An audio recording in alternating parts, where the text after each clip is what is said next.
4 years, 65,000 kilometers, countless sunrises, rainstorm, highway, mountains, city traffic. This isn't a first ride review. This is the story of a motorcycle that became a part of my life. Hello everyone, welcome back to my channel Cruising with Rajat.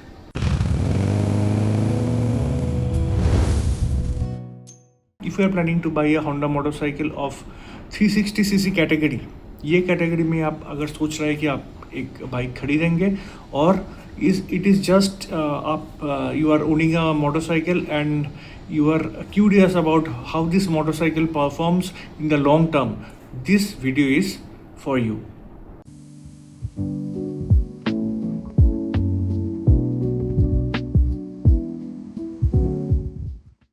Today, as an experienced owner, I shall share everything with you about this motorcycle. The good, the bad, the maintenance, the cost, reliability, touring experience, and what broke and what never did. And finally, would I recommend this motorcycle in 2026?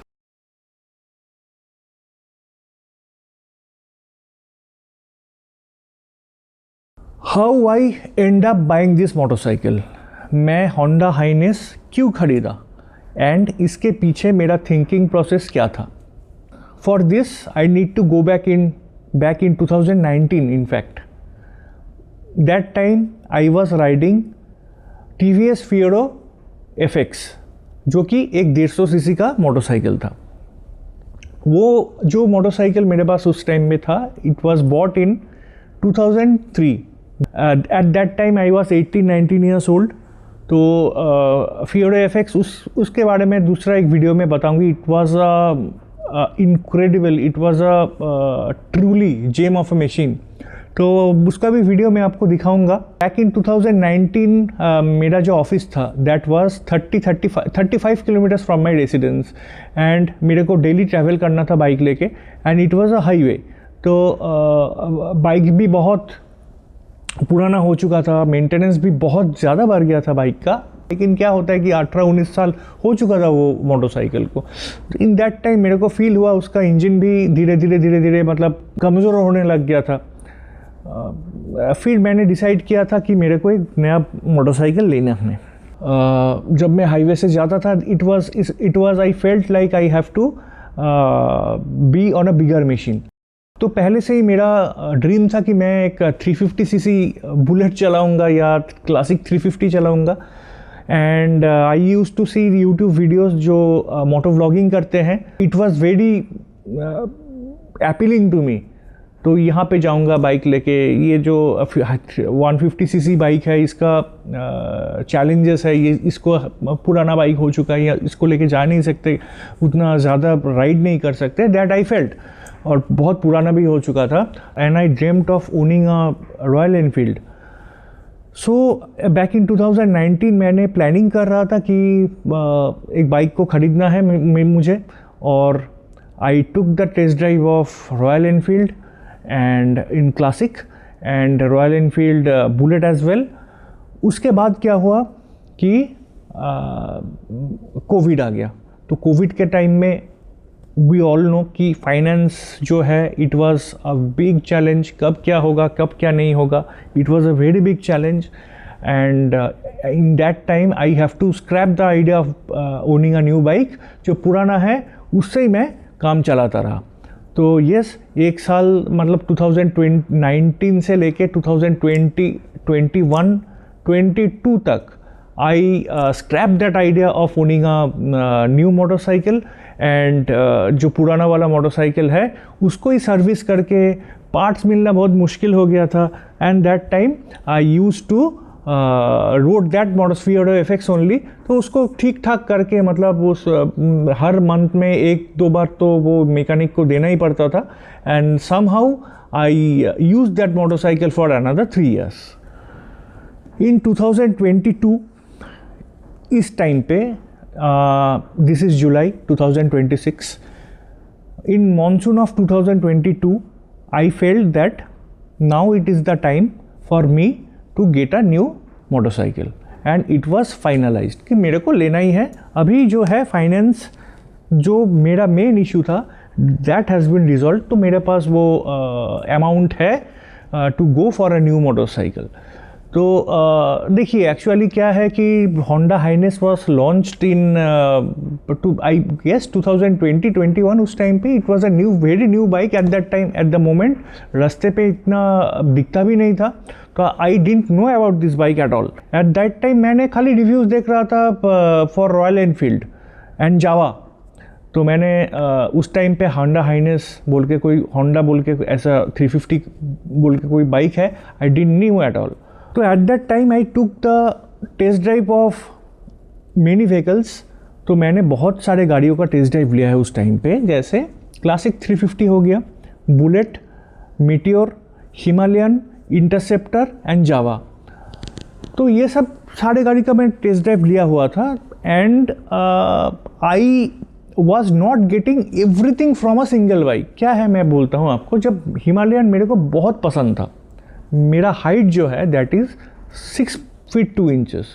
Due to my height, because of my height, मेरा ना जो घुटना है, जो legs है, वो ज़्यादा fold होता है मतलब नीचे वाला बाइक में। तो ऊंचा, मेरे को थोड़ा सा ऊंचा बाइक्स चाहिए था।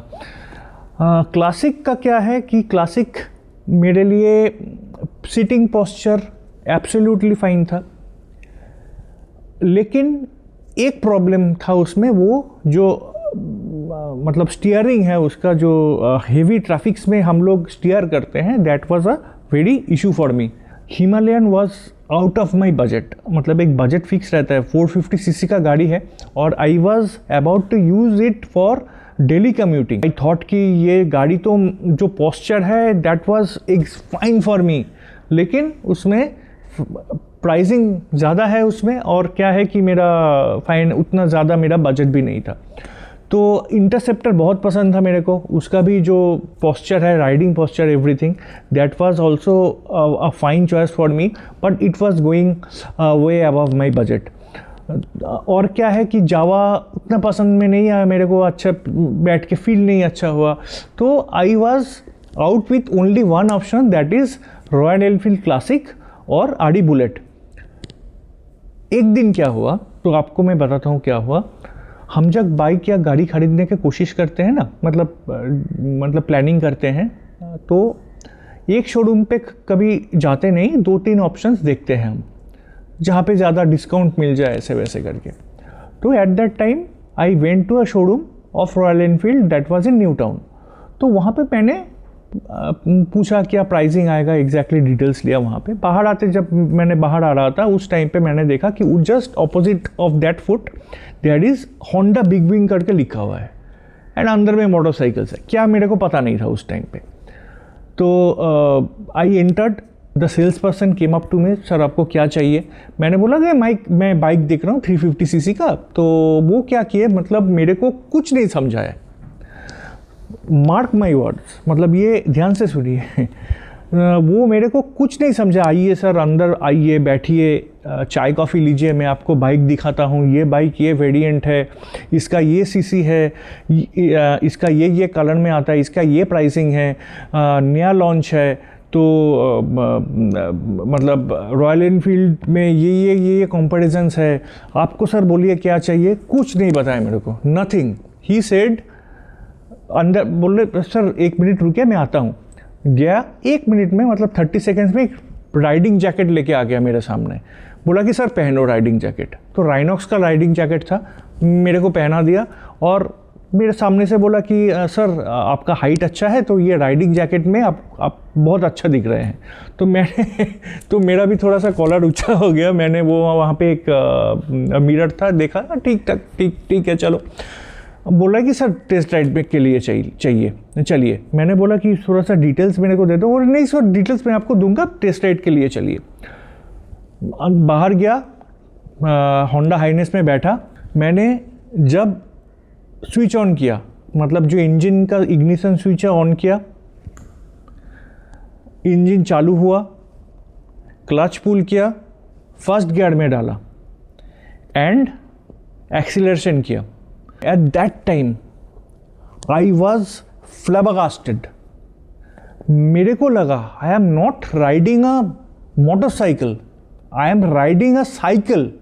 मतलब इसमें तो इंजन ही नहीं है भाई, इतना रिफाइंड इंजन था वो, इतना रिफाइंड उसका इंजन था कि मेरे को लगा कि बाइक में इंजन ही नहीं है।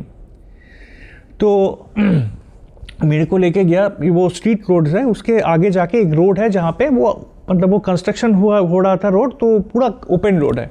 तो मेरे को वहाँ पे लेके गया, बोल रहा सर आप गाड़ी को 80-90 में आप यहाँ पे आराम से रन कर सकते हैं। तो मैंने जब रन किया ना वो गाड़ी, तब मेरे को फील हुआ कि this is the machine I was looking for, this is it. वो फ्रीडम मेरे को मिला, वो मतलब आई एम गेटिंग गूज़बम्स, मेरे को वो फ्रीडम मिला at the time I took the test drive. जब मतलब और बाइक का परफॉर्मेंस बोल रहा है कि सर ये कॉर्नरिंग करिए, ये करिए, वो करिए, तो गाड़ी जो है ना मेरे को बोल रहा था, मतलब literally the motorcycle was telling me that you do anything, you do anything, मैं हूं, आप मेरे को चला रहे हैं। तो that feel came to me. तो इंस्टेंटली आई डिसाइडेड कि this is the motorcycle that I was exactly looking for.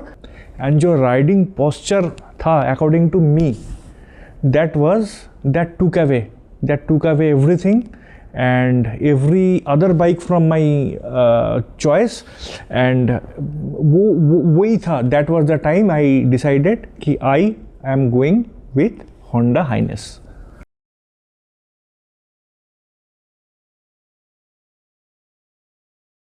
Now coming to the ownership experience. This bike is not a very fast bike. आपको अगर speed पसंद है, this is not a machine for you. B it summer, B it winter, B it monsoon, B it highway, B it a bit of road, हाँ, तो B it morning rides, this bike never complaint, it kept on going. The moment I वोर the helmet and put the ignition switch on, I felt lighter. ऐसा लगता है कि जो tension है और जो वरीज़ है वो अचानक से गायब हो जाता है जो जब मैं इंजन स्टार्ट करता हूँ। Riders must be agree with me कि मैं जो बोल रहा हूँ ये शायद आप कनेक्ट कर सकते हैं। This bike is remarkably stable. इसका जो बैलेंस है that is extra ordinary, unnecessary कोई वाइब्रेशन कुछ भी नहीं है।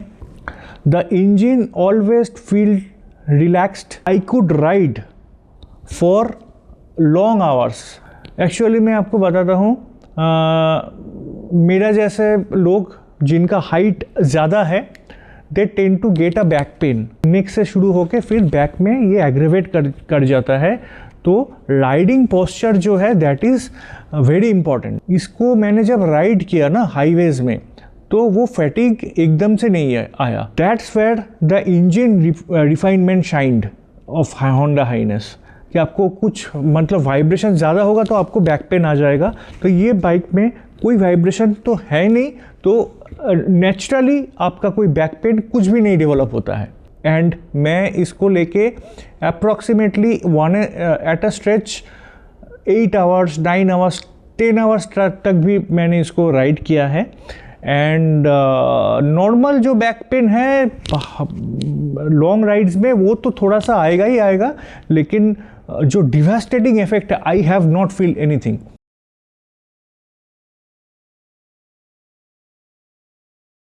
नाउ कमिंग टू रिलायबिलिटी, लोग मुझे पूछते हैं कि ये गाड़ी रिलायबल है, मतलब लॉन्ग टर्म में भाई आप यूज़ कर चुके हैं, हम लोग सोच रहे हैं इस गाड़ी को लें, तो is this reliable in the long term? तो मैं बोलता हूँ कि मेरा ओडोमीटर चेक करो भाई, आपको आंसर अपने आप से मिल जाएगा।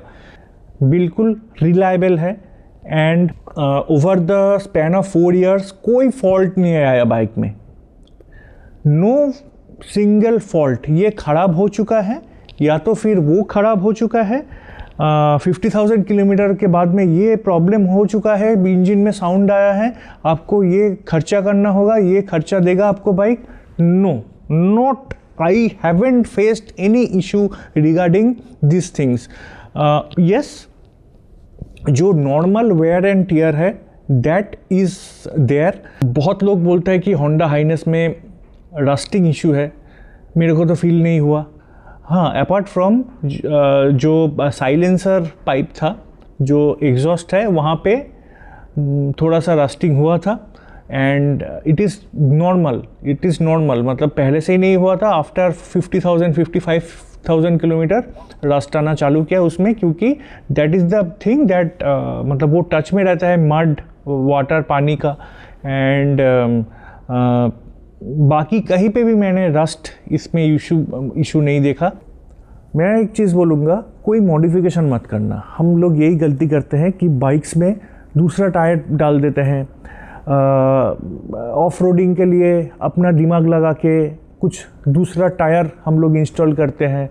फील थोड़ा सा अच्छा शायद दे भी सकता है, I don't know, but as per my experience कुछ भी मॉडिफिकेशन उसमें आप मत करिएगा, क्योंकि जो स्टॉक टायर्स है, अब स्टॉक जो पार्ट्स है, होंडा एक बहुत बड़ा कंपनी है, उसका R&D अलग लेवल का है।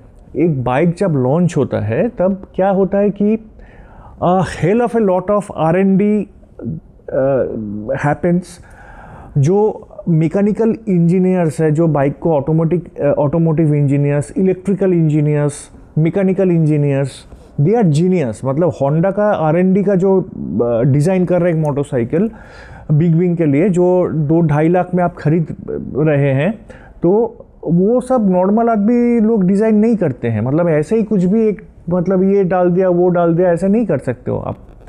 उसमें क्या है, बहुत सारे रिसर्च होता है, R&D होता है, उसके बाद एक मोटरसाइकिल को डिज़ाइन किया जाता है। अभी मैं आपको बताऊंगा कि ये 4 साल में मेरा बाइक में क्या क्या खर्चा हुआ, मेजर क्या क्या चेंजेस हुआ है, और क्या क्या रिपेयरिंग हुआ है, क्या क्या मुझे पार्ट्स चेंज करना पड़ा ये 4 ईयर्स में, 65,000 किलोमीटर्स में, लॉन्ग टर्म एक्सपीरियंस में। तो I am going to share this thing right now.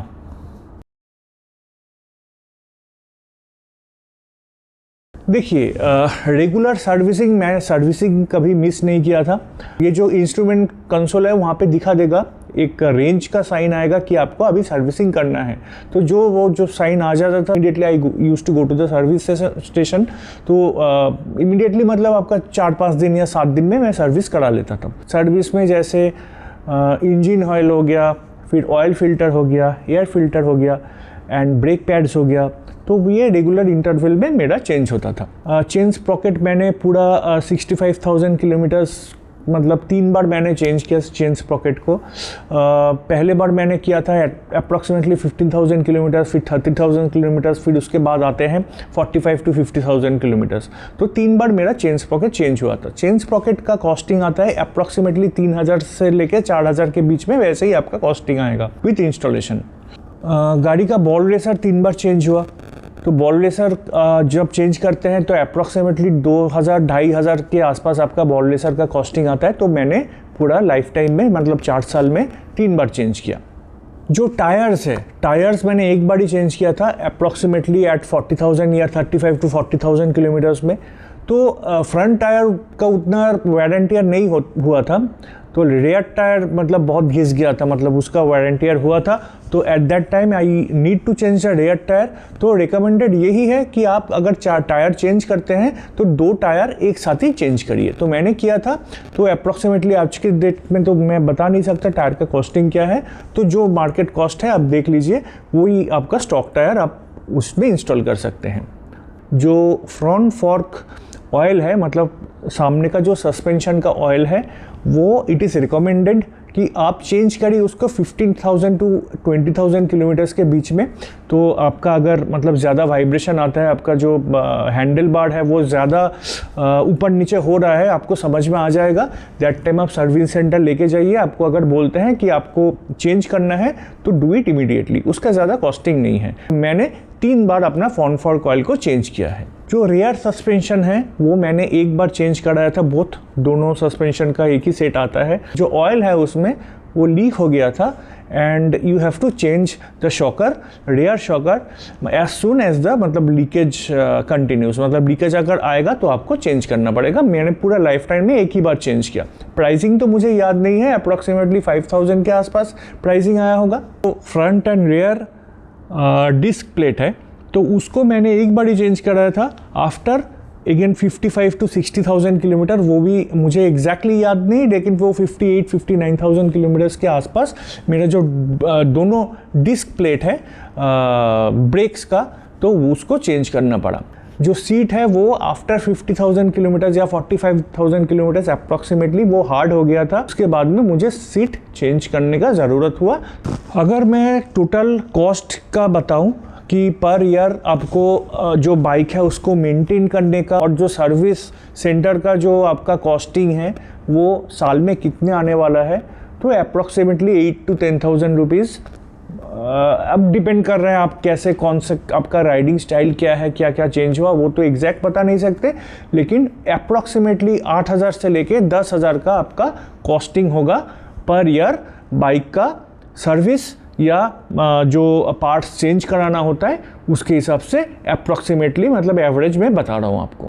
अगर इंश्योरेंस रिन्यू करते हैं तो bumper to bumper insurance renew करें, तो उसमें आपको कोई हेडेक नहीं रहेगा। और एक एड ऑन रहता है उसमें कंज्यूमरेबल्स, तो उसको 200-300 रुपये ज़्यादा लगते हैं, उसको ऐड कर लीजिए। अगर बाइक का कुछ ज़्यादा डैमेज होता है तो उसमें जो इंजन ऑयल है या फिर आपका नट्स है, बोल्ट्स है, वो कवर्ड हो जाएगा।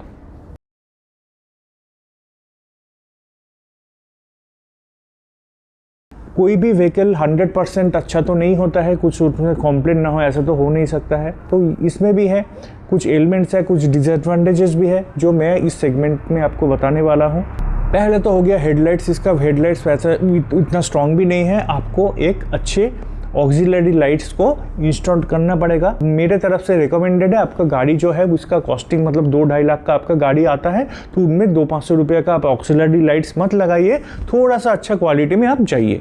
सर्विस नेटवर्क इसमें उतना ज़्यादा अच्छा नहीं है, अभी तो धीरे धीरे बढ़ रहा है। जब मैं गाड़ी खरीदा था तो at that time I have to move 30 kilometres 30-60 kilometres में मुझे जाना पड़ता था सर्विस कराने के लिए। अभी जो है वो सर्विस जो सेंटर है, जो सर्विस नेटवर्क है, इट इज़ इंक्रीजिंग। तो आपका क्या है, आपका मतलब सिटी में क्या हो रहा है, आप कमेंट करके बता सकते हैं। इसका जो सर्विस कॉस्ट है that is on the higher side. इसका पार्ट्स बाहर में मिलता ही नहीं है, बाहर का कोई मैकेनिक इसको हाथ नहीं लगाना चाहता है, या तो फिर उसके पास वो एक्सपर्टाइज नहीं होता है। तो you have to depend entirely upon the service centre. कि अगर मान लीजिए कोई आपका एक सर्विस में आप गए हैं, रूटीन सर्विस में, अगर सर्विस एक्सपर्ट आपको बोल रहा है कि आपका ये प्रॉब्लम है, फॉर एग्जांपल वॉल्डेशन में प्रॉब्लम है, या तो फिर चेन स्प्रॉकेट में प्रॉब्लम है, या तो फिर कोई दूसरा पार्ट्स में प्रॉब्लम है, आपको इमीडिएटली चेंज कराना पड़ेगा। तो अगर आप सेकंड ओपिनियन के लिए जाते हैं बाहर में, तो आपको लगेगा जो बाहर का मैकेनिक है उसके पास उतना एक्सपर्टाइज नहीं है। तो ये you have to depend upon the suggestions of the service centre person only. And service centre ज़्यादा तौर से हम लोग देखते हैं कि प्रॉफिट ओरिएंटेड होते हैं। तो जो जहाँ पे आपको चेंज करने का इमीडिएटली दरकार नहीं है तो वो बोलते हैं कि इसको चेंज करिए। या तो फिर अगर कोई अच्छा मैकेनिक हो, अच्छा टेक्नीशियन हो, तो वो तो आपको नहीं बोलेगा। तो इट इज़ अगेन मिक्स्ड जो ओपिनियन है। ये मेरे को भी फील हुआ है और शायद जो ओनर्स है आपको भी फील हुआ होगा।